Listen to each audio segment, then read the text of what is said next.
Okay, everybody, Bill Platt here, and I just wanted to shoot you a quick video to kind of bring you up to date with what Di and myself are doing. And it's been like a week or so since I've recorded one of these. Now, one of the things we do in the course of our week, and I've been down like 3 days this week with allergies, so I have been worth a whole lot to much of anybody, let alone myself. Uh, but one of the things that we do is we talk to other authors trying to kind of get bearing on what they're doing and what is that maybe they're doing that we're not doing, something that we should potentially consider that we're not yet doing. And we had one such conversation like a week and a half ago, 10 days maybe. And we won't tell you who it was we was having that conversation with. We will only tell you that we had the conversation. This is what we learned.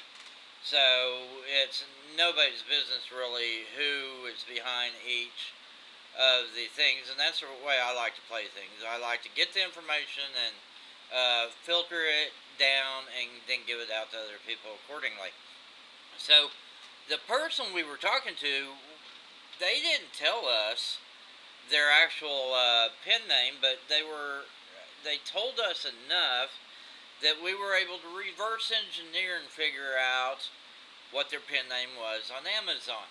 And in doing so, that was very um, insightful because not only did the pen name verify what we were told, but then we started picking apart some additional information that we weren't told directly. So here's the thing that kind of struck me, and when Di and I first got started doing this, we were doing 8.5 by 11, then we were doing 8 by 10 books, and to date, almost all my books are in 8 by 10 format. And when we were having this conversation with this person, they indicated that they were working with a smaller format for books. And I think that person told us that they were doing 6 by 9. And when we looked at the Amazon profile, they were in fact doing 6 by 9 books. And this particular person's doing very, very well with their books on Amazon. And I thought it, personally, I was really surprised to see that so many people were buying the 6 by 9 version of the book. And so for me, that's kind of telling because I figured a diary is something you sit on your bedside table and you want plenty of room to write. And I guess that's just me. I was building my journals based on what I, Bill Platt, would want in a book, not what the audience wants in the book. So even though I've done fairly well with my journals, I wasn't doing as well as the person to whom we were speaking. And so it was insightful to me that this other person is doing 6 by 9 books. Um, so they are basically purse-sized books. They're books that any woman can stick into her purse and carry with her anywhere she goes. And so that was very insightful for me, and I'm going to go back and just basically re-engineer everything I've got in 8 by 10 and put it into a 6 by 9 format as well. And I did sit down, not this past weekend, but the weekend before. I sat down and laid down my book manuscript and my book covers, and I put together about 500 book covers. So now all I've got left is to upload. But I've got 500 books ready to go in the 6 by 9 format. And the ones I have ready to go are just straight up lined notebooks. I will need to go back and revisit later to do some to-do lists like I'd done in the 8 by 10 and also some very specific style journals and planners that I'd done in the 8 by 10. I needed to translate those over to the 6 by 9 format and publish some of those. So that's kind of where we're at right now. Now, another thing that individual indicated to us that I found very fascinating was that that person is determining what to publish based on something they discover within the Google Trends. So that was fascinating to me that, in fact, people are going to Google Trends and spotting a trend and basing their books, their journals around that particular trend. So that trend is going to give you some indication as to what type of books we want to produce. Now, I saw mentioned the other day a different person mentioned back to school books. And a second person piped in and said, yeah, back to school books. Shh. You know, they were saying, like, don't tell everybody. But yeah, back to school books seem to be working out well. Now, the initial person we talked to, we were able to go in and verify not only the books that were being produced under a particular pen name, but we were also able to uh, verify the kinds of books they were producing and the pricing structure that they were following in those books. Now, the back to school people, we were able to track down the pen name of one of the back to school people, and we weren't able to verify that they're actually doing well with those books. So that's something to bear in mind. The first person mentioned back to school, we weren't able to find that person's pen name, so we don't know how well they're doing. The second person who verified it, we haven't been able to verify what they were talking about. And the initial person that we spoke with, who does the 6x9 journals, we were able to verify not only the types of books they were doing, but also the sales rankings behind those books. So here's the thing: they did 6x9, they did trend-based books, and here's another thing that I found truly interesting about it. So the first person we spoke with, they are literally selling thousands of journals a month, and the actual price that they're running on their books is $6.95. So I know from personal experience from the books that I've published that a $6.95 book will generally make $1 to $1.50 per copy sold. And this person's selling enough copies to make 5 figures a month every month.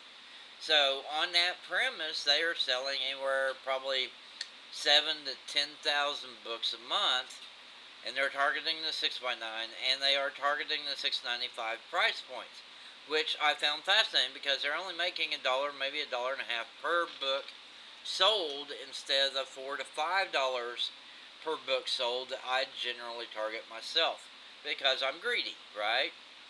So I'm going to be testing a lot more of the 6x9s with the $6.95 price tag, and I'm also going to test some of the back to school again with the $6.95 price tag, but I'm not yet there. So that's what I'm working on. It's not where I'm at quite yet. I haven't uploaded any books in the last week, so that's why I have, but they're not journal books.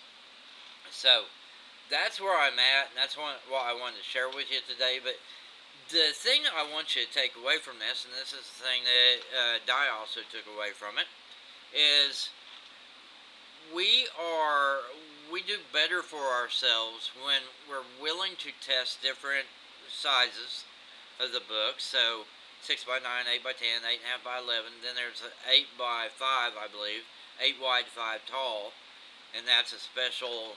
That one can only be sold from Amazon, not extended, and I don't think that's the exact size format, but you get the general gist of it. So we should do different size books.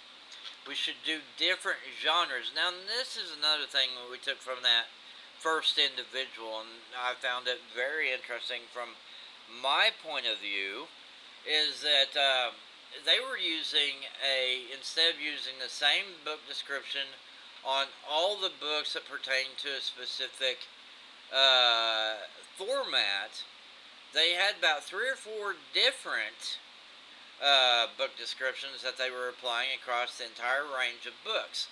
Now, here's the second part of that I found truly fascinating. Um, they were targeting a wide range of keywords in their book description. So, whereas you and I might type up 1 to 3 paragraphs of book description, they were doing 5 to 6 paragraphs of book description, in which 2 or 3 of those paragraphs were almost exclusively keywords. Now, they did follow the premise that I follow when I'm doing keyword stuffing. You don't just want to shove keywords into your book description. You want to put as many keywords as you can into your book description without appearing as if you're stuffing keywords. In other words, you want your book description to read like a human being actually sat down to write this for a reader. So even though you got a string of keywords that you're stuffing into the description, it's delivered in sentence format and it makes sense. Okay?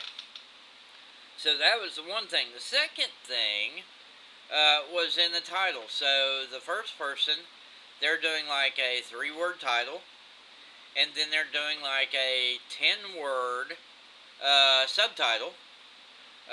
So the subtitle, in fact, is 10 to 15 words on the subtitle, which allows more keyword stuffing. And so with the Amazon CreateSpace setup, only your title must be on the front cover of that book. Your subtitle is optional. You don't have to put it on your book cover, and you can leave it off if you want. You can leave it off or put it on, it doesn't matter. But the book title must be on the book cover. The book title, as described in the book description, the book details, has to be the same as what's on the book cover and the same as what's inside the book manuscript. And as far as the subtitle goes, that's not really, it doesn't have to be anywhere except on your book details page.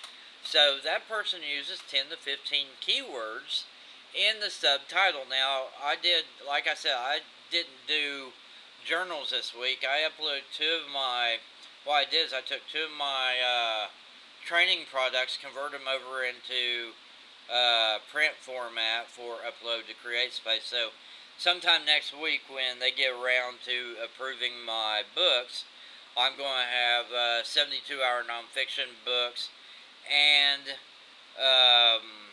hypnotic book descriptions, both available on Amazon as a paperback book. Now, the thing about that is that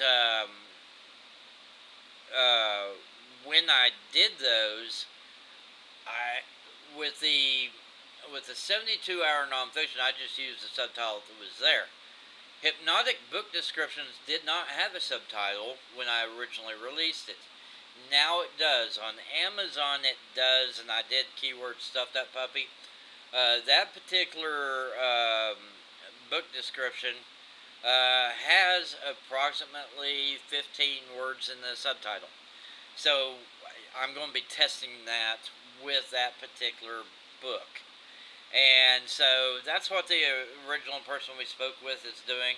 They're keyword stuffing the subtitle of their books when they upload them to Amazon.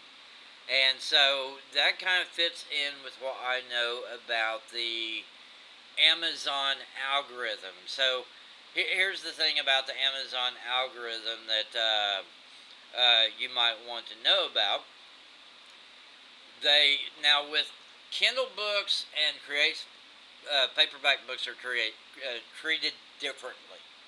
So with a Kindle book, the things that apply to your search criteria is the title, the subtitle, the description, and the words and the keywords and the text of your book.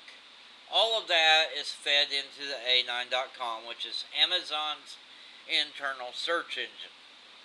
And you can't really go to A9.com and get anything more than that overview that this search engine is owned by Amazon, and that's basically all you get there. So what we know about the A9 search engine is what we've been able to deduce from people who study that. So we go out there and we study the SEO premises of the people who study the A9 search engine. And then so with the Kindle book, everything is pretty much thrown into the mix. With the Amazon book, the paperback book, the only thing that really gets put into it is your title, subtitle, and keywords. Your description is kind of, from everything I've read, they're saying that the description does not influence how well your book will rank in Amazon. And I will validate that honestly, because when I read the story about how Amazon does not record the description for paperback books, I didn't believe it. I thought, no, that can't be true. So I went over to Amazon and started playing with my own books that I had up on Amazon, and sure enough, it is true. So on the paperback book, Amazon A9 search engine is looking at your title, subtitle, and keywords, but completely ignoring your book description, which seems odd to me, but that seems to be the way it is. Now, it's been a couple years since I read the documentation on what they track inside the Kindle, but I'll go back to the information I had then. It might have changed since then, I do not know. But with the Kindle book, it's the title, subtitle, description, keywords, and what's within the book itself. So, for example, you might have a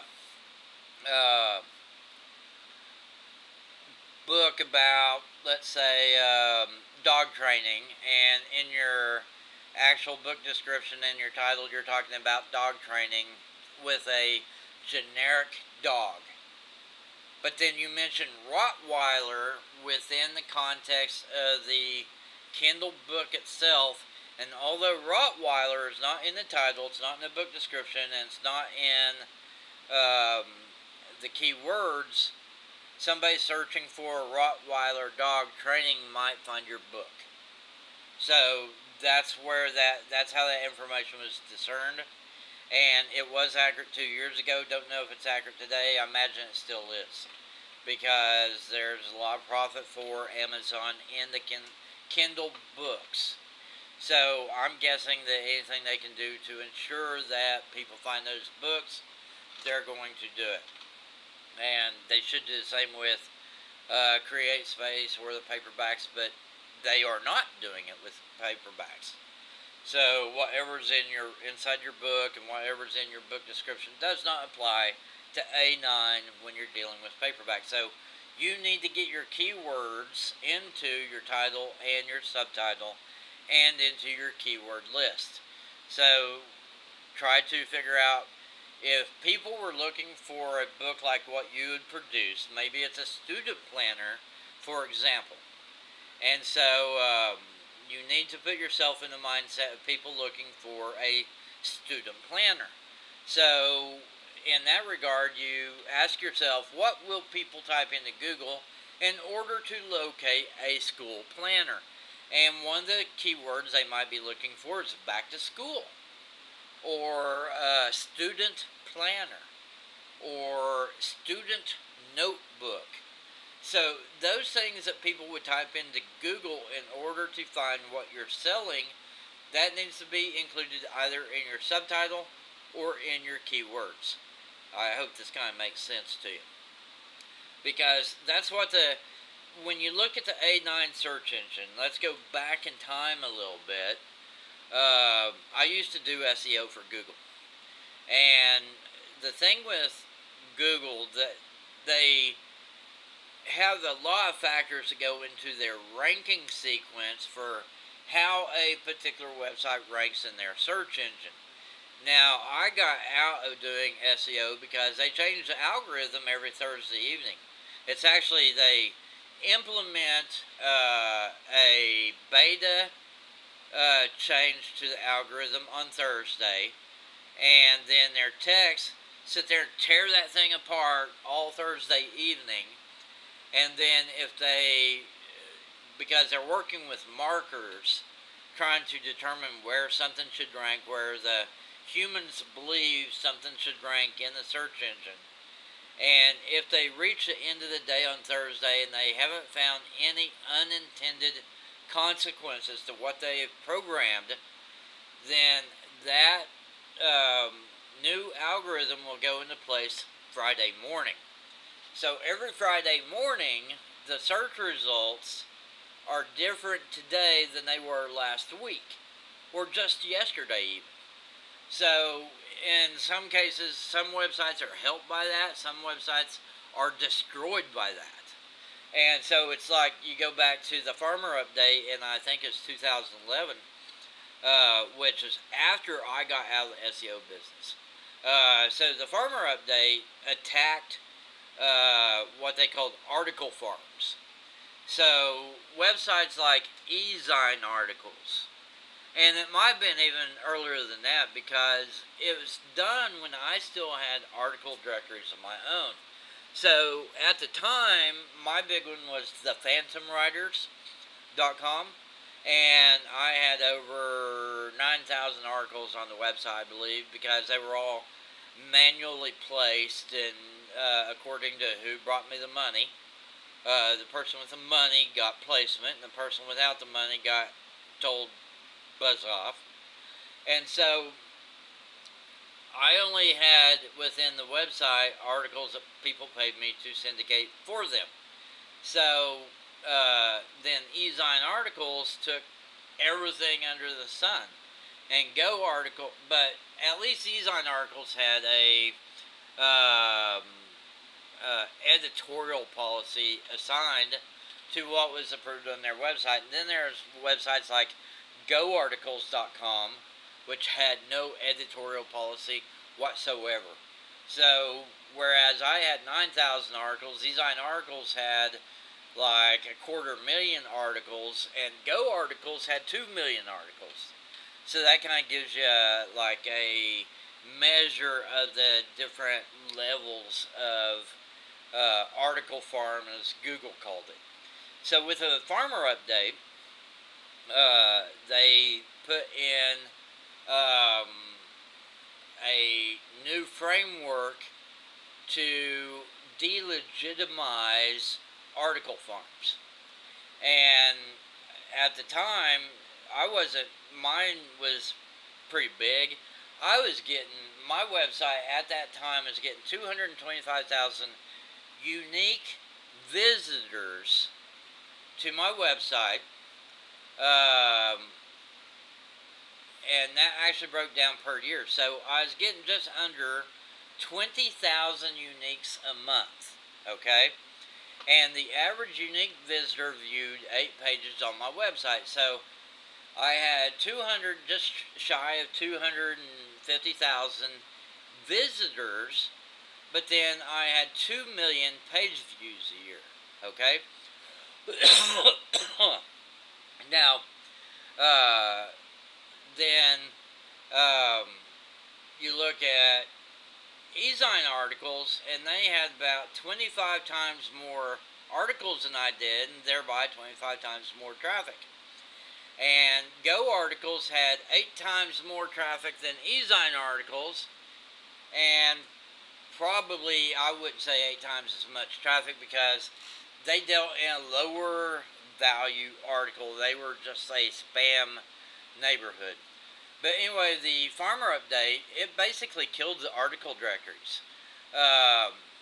eZine articles lost 92% of its placement within the Amazon search results. And Buzzle.com was another big one. They lost something like 98% of their Google rankings. Now, the person who was involved with calculating what the losses were for each article directory, they didn't have access to my internal data, and I wasn't big enough to be counted among the big dogs. But I can tell you from my experience, from looking at my own stats, that I was kept about 80% as far as my listings in Google. And after that, I didn't even worry about Google anymore. Google used to send me a whole lot of traffic. Now they don't, right? But here's the interesting thing about my website. So I haven't added a single article to it since 2009. I haven't done a single promotion of it since 2009. My Google traffic has been decimated. And the website is still doing 60,000. Now we're 8 years down the road, okay? It's still doing 60,000 uniques a year with average page views per year of 250,000 page views per year. So 60,000 uniques from my peak at right around 240,000 uniques a year. I'm down 75% on my traffic. 8 years later, I haven't promoted it. 8 years later, I'm still getting 25% of the traffic I was at my peak. Now, all I've got there now, I've still got all the articles there, but now all those, instead of advertising my own services in the sidebar, I don't advertise Google AdWords anymore, or AdSense, but I do advertise my Amazon affiliate link. So I've got a programmed system to offer books related to the article on the page. So if it's a book about doing business online, for example, it is showing 4 books about doing business online that I'll make an affiliate commission if somebody clicks through and purchases that book. If it's about child rearing, the article, then the books on that page are about child rearing. So that's how I've got it set up right now. But the numbers is what was important to me, and to let you know how the engine worked and all that good stuff. But so Google, and I've actually gone on tangent, and I apologize for that, but Google is a search engine that every 7 days it's a new search engine. They are literally changing the mechanics behind the search engine once a week. And and they've been doing that since their inception in, I believe, 1998. So they've got 20 years on the ground tweaking the search engine on a weekly basis. A9, which is Amazon's search engine, is like the 2001 version of Google. It's smart, but it's not that damn smart.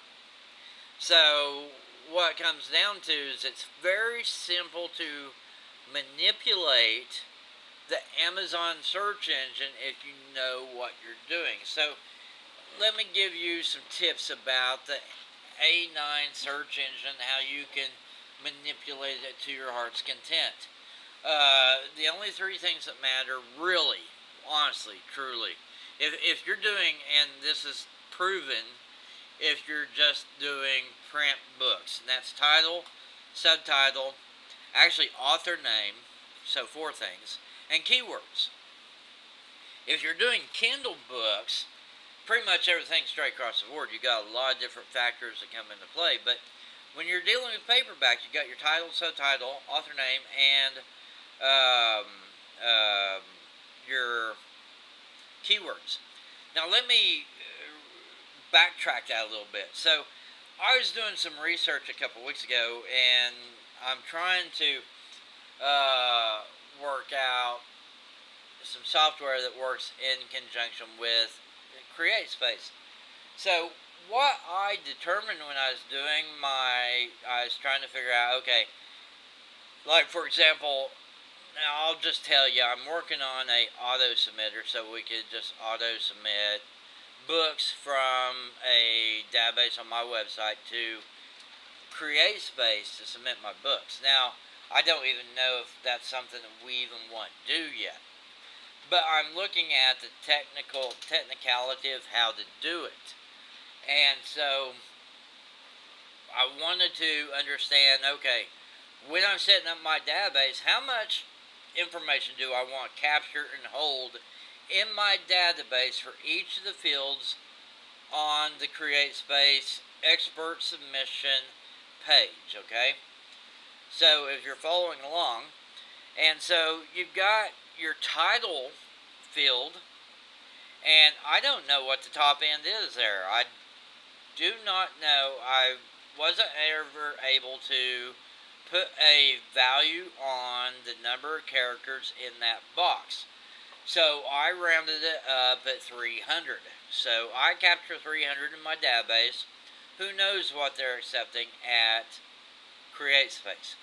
Same with the subtitle. I rounded both of them to 300 characters. Okay? And part of the reason why I chose 300 is here about 2 years ago, I know that you could put 4,000 characters into a title of a book on Amazon. Then they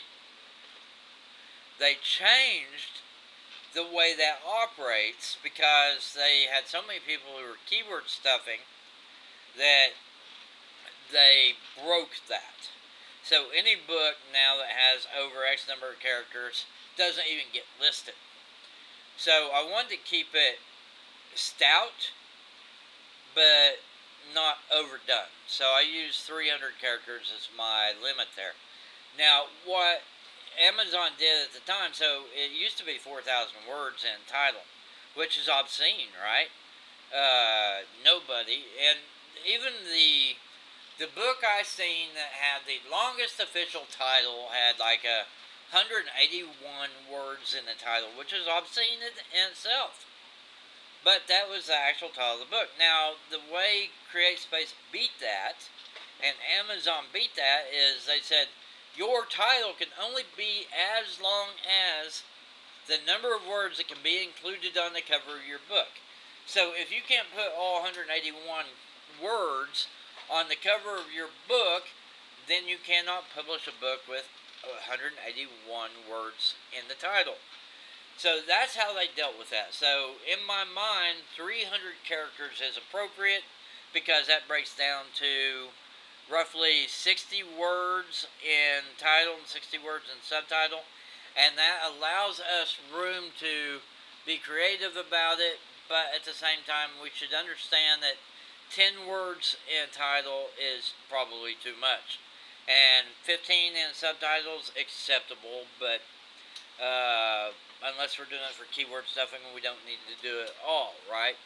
So that's the mindset. So here's the thing that I found so funny when I was going through all that data trying to figure out what the character length restrictions were within the CreateSpace book submission process. And this is truly fascinating to me. So when you get to the name column, so you got your name prefix, that's 4 characters, okay?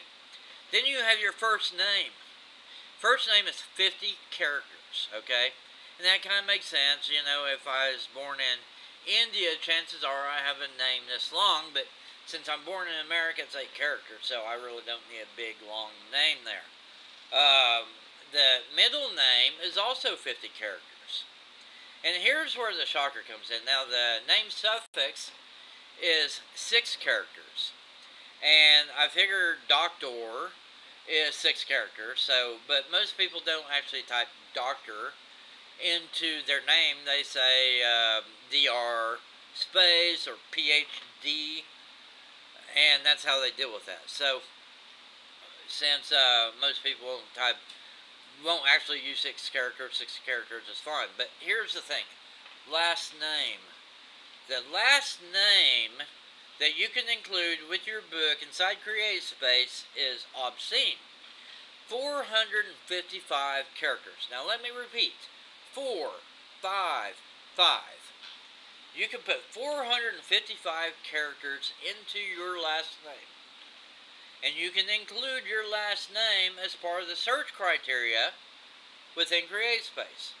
So if you go to Amazon, you type in Bill Platt, you're going to find Bill Platt books, right?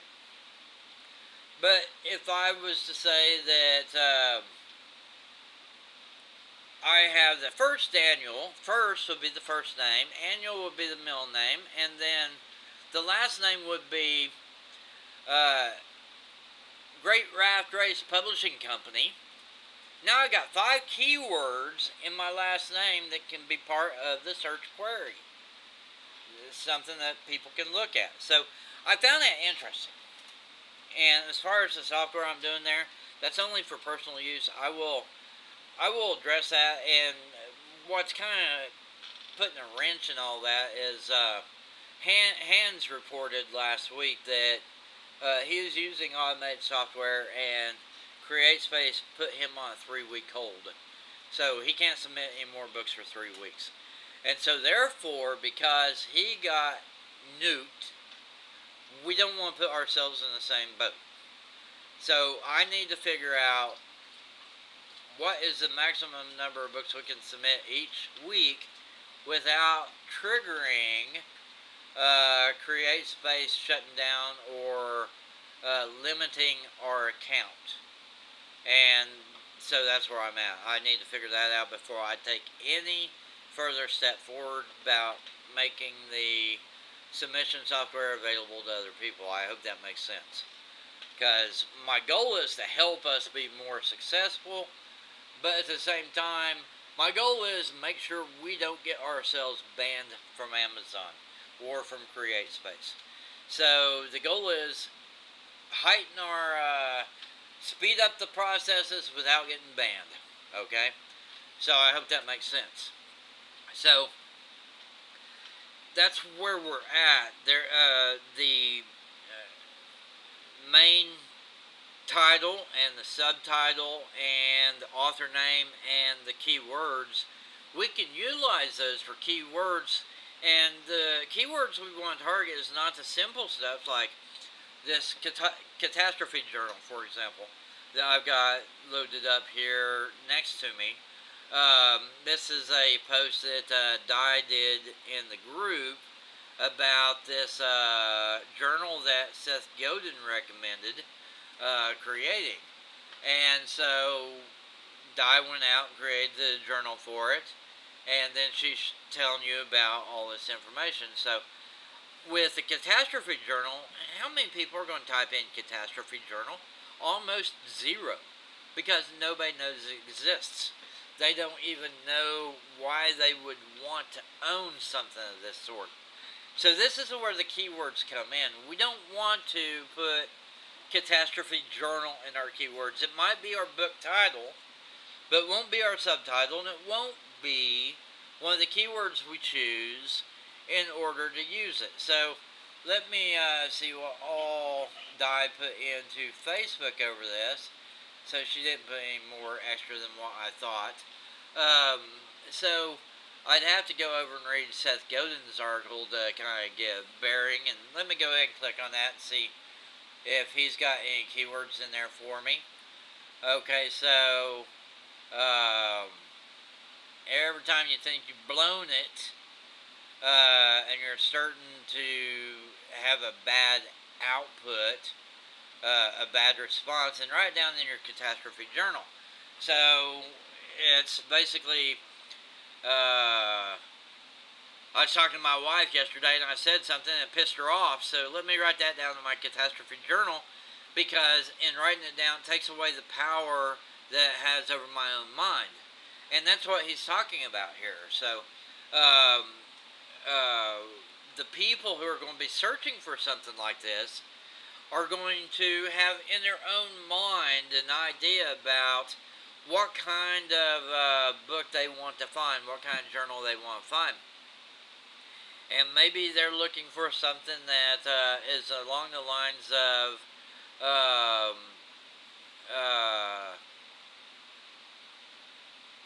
avoiding disaster. So you type in avoiding disaster as one of your keywords. Or as your subtitle, it would be Catastrophe Journal, helping you avoid the disasters that come through daily living. So those are all keywords. So daily living and avoid disaster are both fed into your keyword mix. That's fed into A9, which allows people searching on Amazon to discover what you're talking about or to discover your book and make a purchase. And the thing of it is, anything included in the visible, and here's where A9 is going to differentiate from Google, is that when you type in your keywords for your book, those keywords are hidden from the public display of your book listing. So Amazon has internally the keywords that you've chosen to use with this book, but Google cannot see those keywords. So the only keywords that Google can see is what's in the title, subtitle, and description, and then your username or your author name. But A9, they're looking at title, subtitle, author name, and keywords. Okay, so it's two different search engines relying on two different data sets to determine what to feed back to the user. So this is the reason why we want to go ahead and include our target keywords not only in our subtitle but also in our description and in our keywords. And we want to target keywords that are specific to what people would type into Google in order to find our book. So we don't rely on Catastrophe Journal as our keyword here because nobody's going to be typing that in. But they might type in averting disaster or avoid disaster or personal life or self-improvement or self-help. So you would want to include all those items within your actual book description, even though you know Amazon search engine isn't going to follow those particular keywords that you included because Google's following them, okay? And then in your subtitle and your keywords, you want to also include those target keywords for the A9 search engine, okay? And so it comes down to this. This is the most important part of this video that I'm recording today.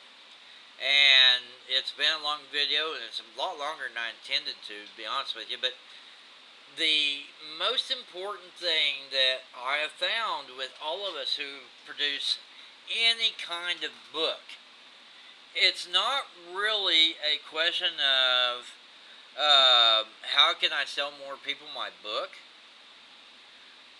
How can I convince more people to buy my book? Those are important. So how can I sell more copies? Well, you can have a better book description. And your book description is something that you can influence to change the outcome on how many people buy your book. But that's not where the gold is. The gold, it's like incremental changes. Everything we do in life is an incremental change. So let's look, in concept, let's look at a sales funnel I did. Recently I did a product called Breadcrumb Book Promotion, okay? So inside Breadcrumb Book Promotion, I had the main offer, which is $17.95, and it promised a way that we could use reviews to increase our ranking or our discoverability within the Amazon website. And then Upsell 1 was a $17 product, which was Breadcrumb Advanced. And then OTO 2 is also $17. It was hypnotic book descriptions. And OTO 3 was also $17. And it was advanced book marketing for starving authors. Okay, so I had the 4 products in the sequence. And to date, it is the best performing sales funnel that I ever produced. And it's not the best producing product, training product, but it is the best producing sales funnel. Because I had 4 products in the funnel. The front end converted roughly 18%. OTO1 converted at 48%. So 1 out of every 2 people who purchased the main offer also bought OTO1. The OTO2 converted at 28%. So basically, 1 out of every 3 people who bought the front end offer also bought OTO2. And then OTO3, the Starving Authors product, it converted at 12%. So with that one, I had like 1 out of every 8 people also bought the Starving Authors training. So that funnel altogether, I made more money with the upsells than I made with the main offer. And that very, very, very rarely happens. The only other time I can think of that the offer I presented, the upsell made more money, was the coloring books for adults training, which was released in 2015. And to be absolutely honest, the only reason the upsell made more money on that one is because the main product was anywhere, it was on dime sale from $12.95 up to $30, and the current price on it's $29.95. So the front end was around $30 max, and it only had 1 upsell. OTO1 was $97. So even though, and here's the funny thing, so 11% of the people who bought the front end, so 1 out of every 9 people who bought the front end also bought the upsell. So following that math, the upsell did not make more money than the front end, okay? But it came close. And that particular product funnel generated more money than any product funnel I've done in history. In fact, it's only a couple grand short of clearing 100K as far as gross sales, not what I get to keep. Because what I get to keep is minus affiliate commissions, and minus PayPal fees, and minus Warrior Plus fees. And so I'm all told I pay out on average, if an affiliate sells a product, I pay out 58% on the retail cost. So I get to keep 42 cents on the dollar.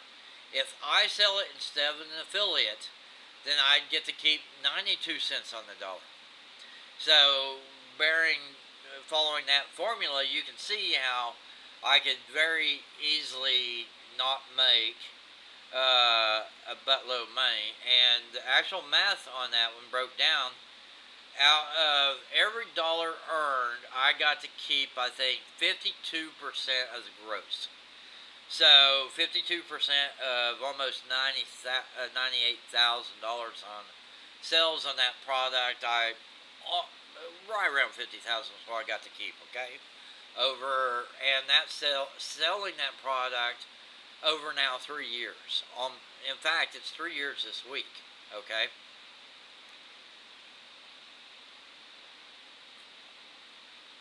So those are my 2 best funnels: the coloring book for coloring books for adults, and the breadcrumb.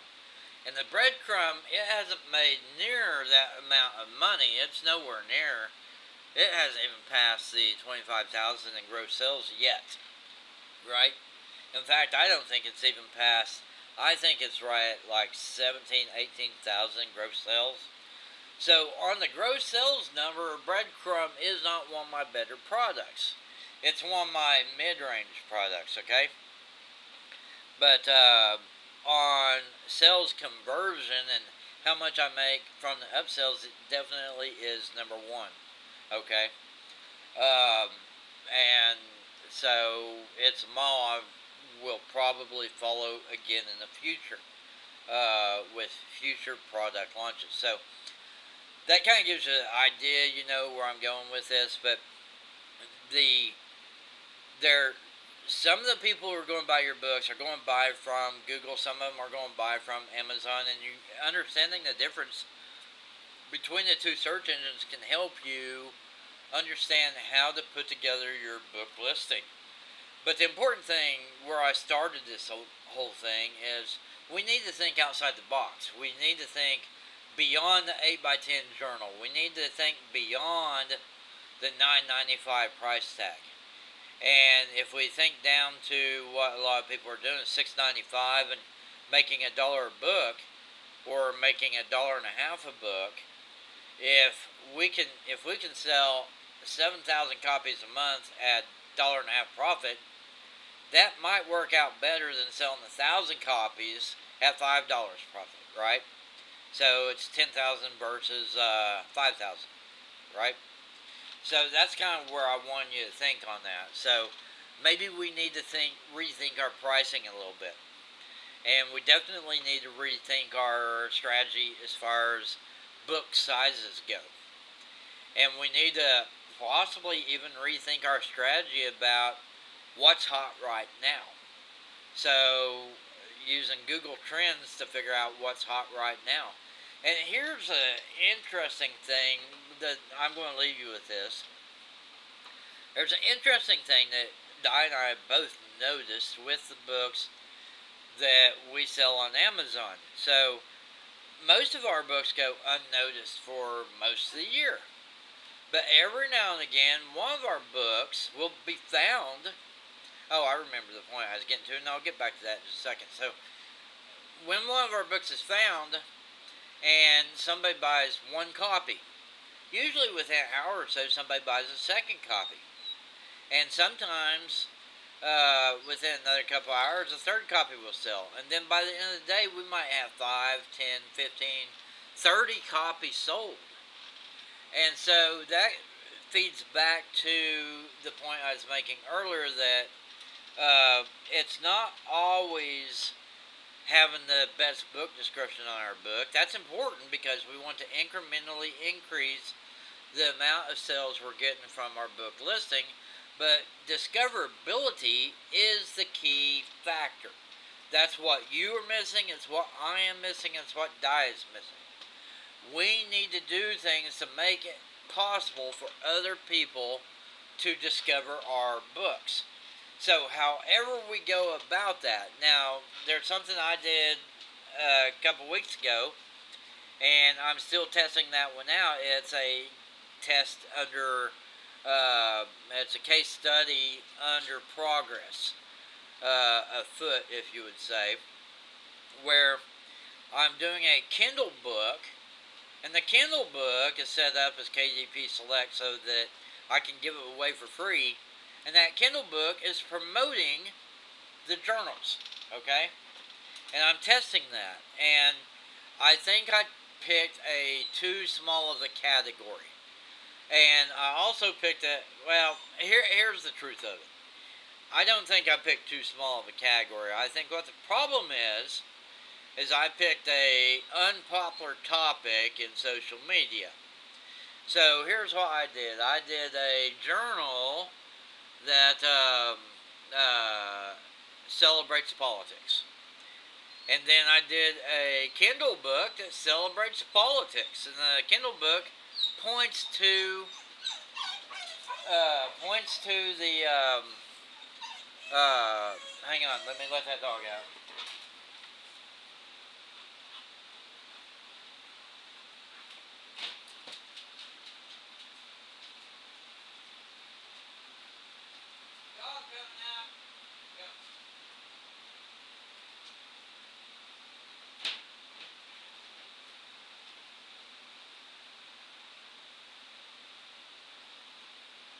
Sorry, I do not have a pause on this recording software, so I couldn't pause and go on. But so here's the deal: I did a book that celebrates politics, and it's a journal. And then I did a Kindle book that celebrates politics, And from that Kindle book, I linked to the journal.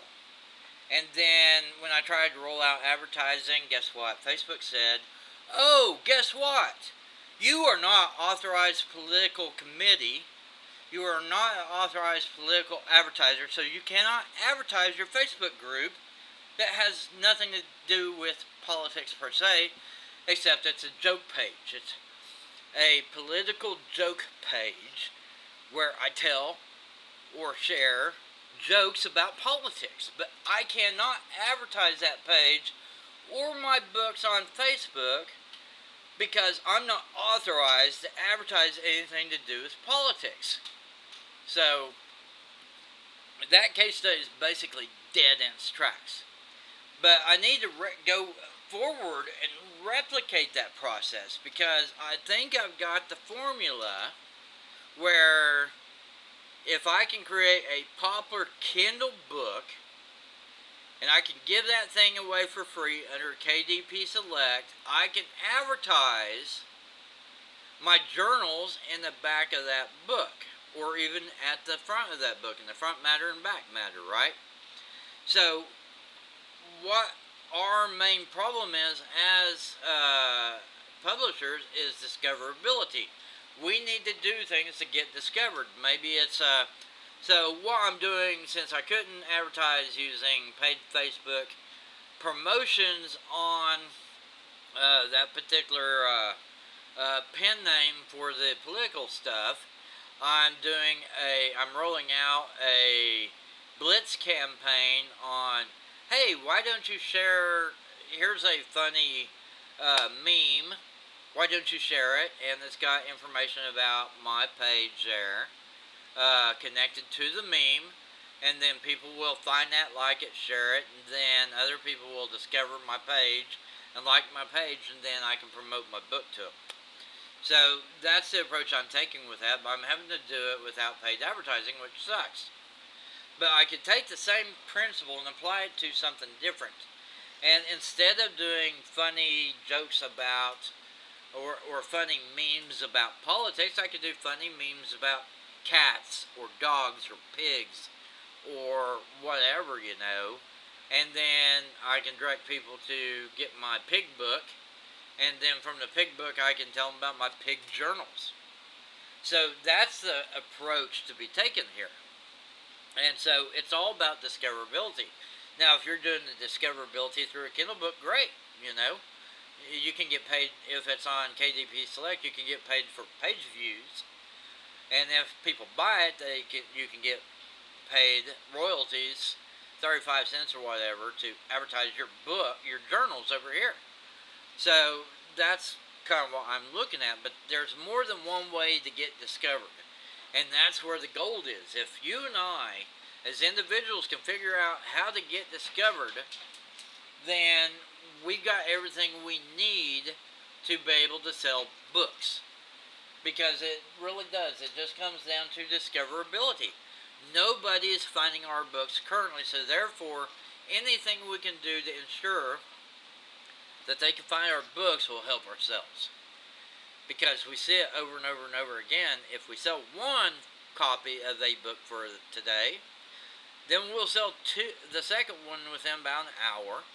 And within another hour, we'll sell the third copy of the book. And then if that trend continues, we may sell 5, 10, 15, 30 copies in a single day. And sometimes even 50 copies in a single day. And so that's what it is. But then day 2 rolls around, and when Amazon changes its sales ranking for the day, here's a funny thing. So Amazon actually flips their algorithm at 2 a.m. Pacific Standard Time. So 5 a.m. Eastern, Amazon resets their sales algorithm for the day. So at the end of the day, it stops being we're updating every hour thing on the sales ranking. Now they're looking at the course of the last 30 days instead of the last 24 hours. But it's not even the last 24 hours, so the well, I guess it is. So the last 24 hours is what is firing at 1 a.m. Pacific, and that's how they're measuring our rank for the day. And then 2 a.m., then we go back to being over the last 30 days and what our rank is then. So then our book disappears. It might be like top 100 in our subcategory right now at 1 a.m. and then at 2 a.m. we're back down to 5,000 because, well, in the last 30 days our book hasn't done anything, right? So that is why we're getting discovered, is because that incremental sales over the course of a day is forcing our book up to sales rank, and then we are getting discovered. And as soon as we get discovered, we start selling books. And then when the next day hits, we're no longer in the discovered zone. We're back into the invisible zone. And so now it's going to take some time to get back up to where people are going to discover our books. So it's my assertion that beyond everything else, our number one objective should be discoverability. Not now our book descriptions are important, but they're not with journals, especially if I'm selling a nonfiction book or a fiction book, the description is more important. If I'm selling a coloring book, the description is more important. With a journal, not so much, because you and I both know that most of these journals are nothing but blank lines on a page. So therefore, it doesn't matter what's on the outside.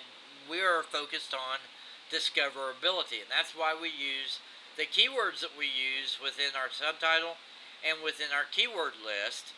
It's for discoverability, and it's also the words we choose within our description so that we can be discovered through Google. So that's the thing. We're looking for discoverability. Once we've achieved discoverability, then the sky is the limit. So then you ask yourself, what other things can I do to be discovered? So right now I'm working on the premise of let's put together books that we can give away in KDP Select, where we can get paid for the page reads, and within the book we have an advertisement for our journals. And I think once I hit the right stride, I think that that's going to work out for me. But I haven't proven it yet. It's still in that boiling. I'm trying to find the right mix here. Sorry, I'm vaping. So that's what I'm doing now. But the same thing can be applied. We could go over to YouTube and create free videos where we tell people, okay, like with this catastrophe journal concept, we can talk about the concept of the catastrophe journal in like a 2-minute video. We can tell people, hey, and this comes into a little bit of selling, but it also comes into that keyword factor, because people are looking for solutions to problems they already have. We didn't give them the problem. They already have the problem. We didn't tell them that they have to fix the problem. They're already looking for a solution to the problem. We're simply informing them that the solution they're looking for is right here. Okay?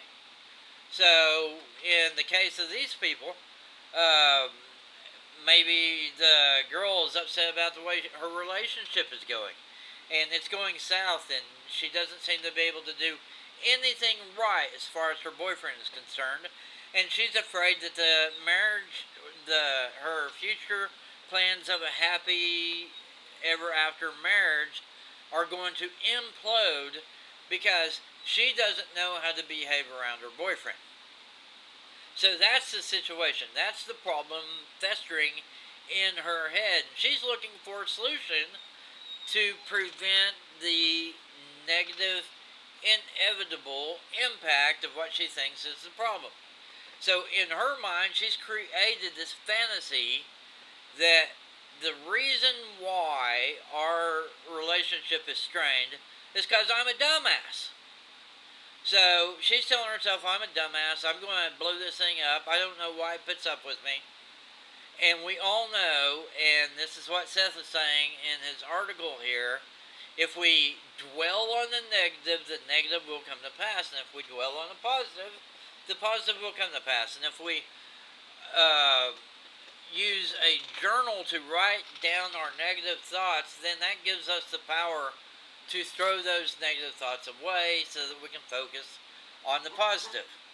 And so that's where this whole thing is at. So she thinks that what she is saying to her boyfriend is going to destroy everything, and now I've got a solution for her, which is a catastrophe journal, and I'm going to go to YouTube, and I'm going to talk in a 2 to 3 minute video about how we can prevent the relationship from going up in smoke, because we are going to help you as an individual overcome those negative thoughts that are tearing your relationship apart. See what I'm saying there? So, in that case, we focused on the solution, and that's where more books get sold. The people who just say, hey, I've got a journal, click here, get your copy, aren't going to sell as many books as the people who say, hey, if your relationship is on the rocks and you're expecting the relationship to blow up just any day now, understand that you are probably feeding the beast. And I can help you fix that problem that you are experiencing.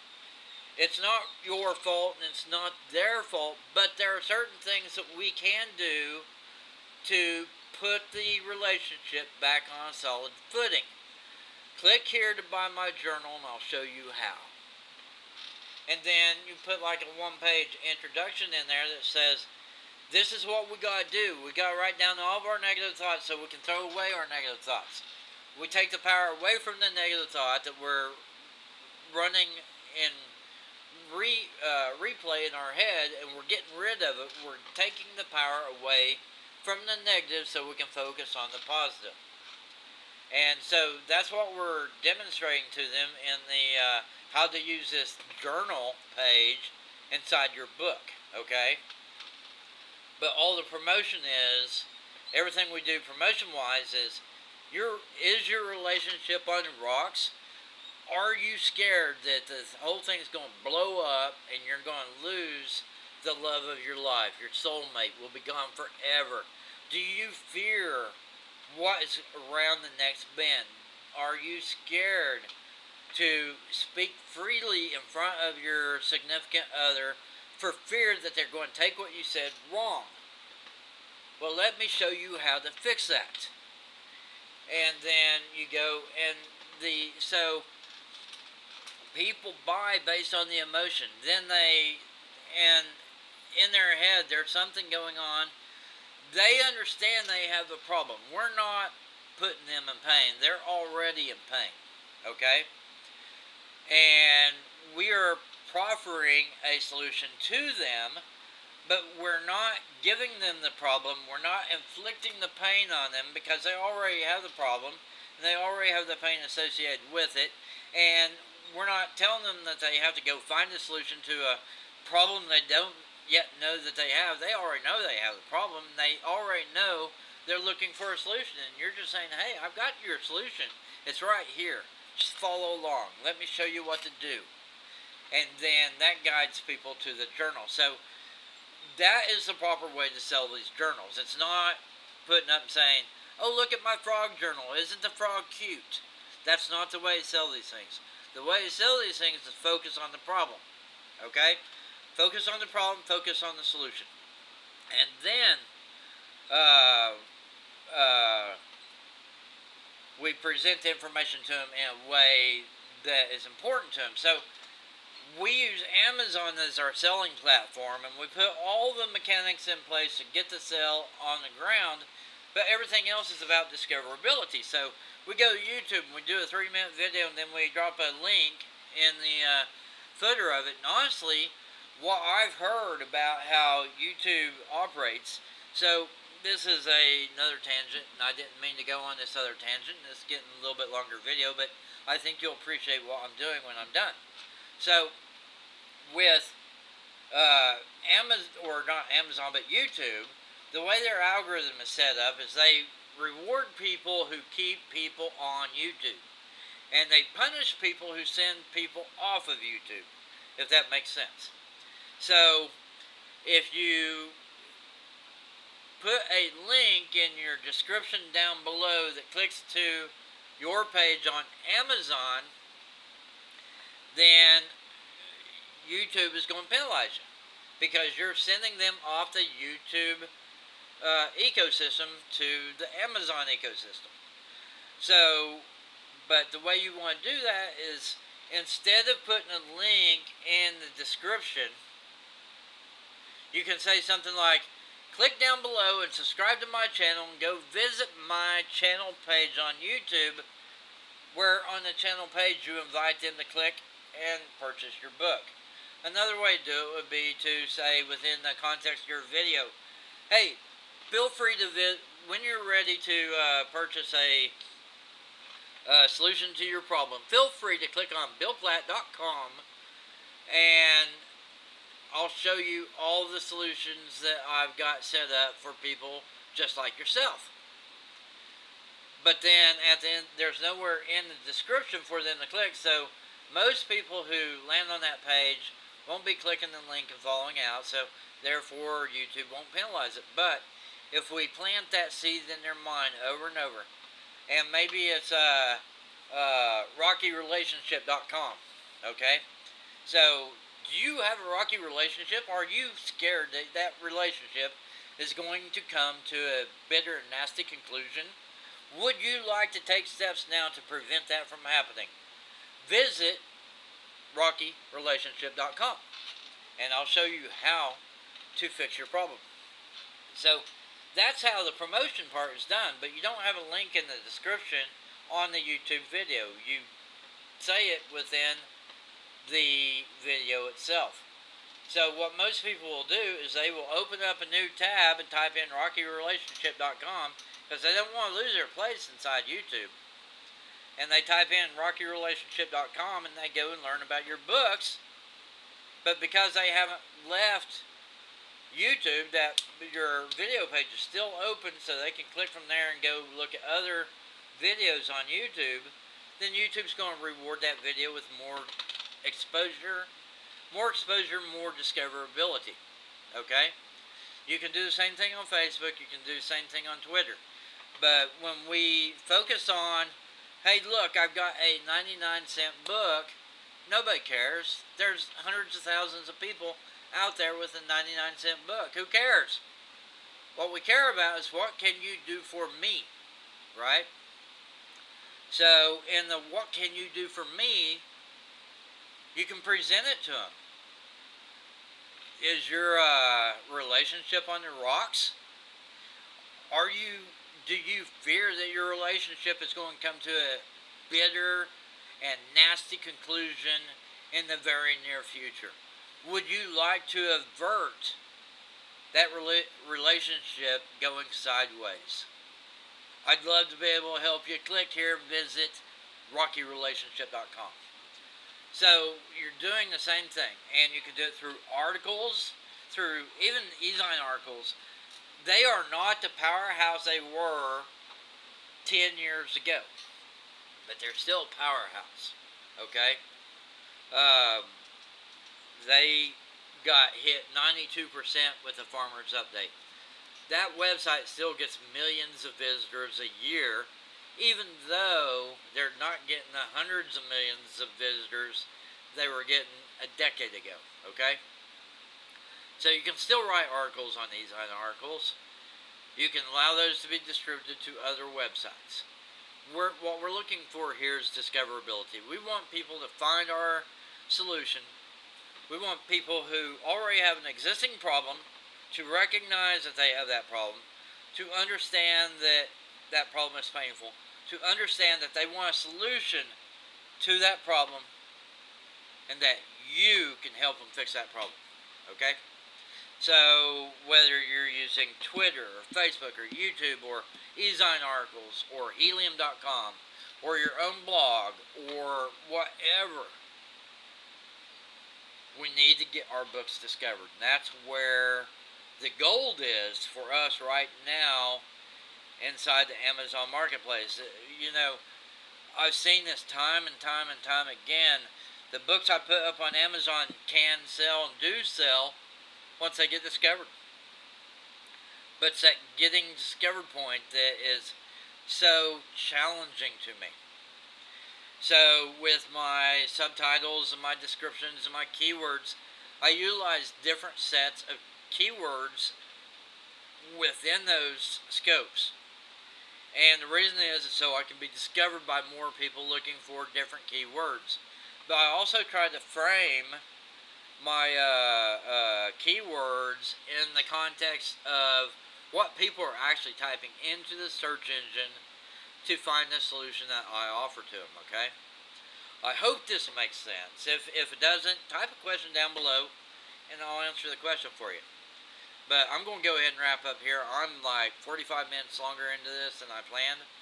But I hope you found it interesting. I hope you found it useful.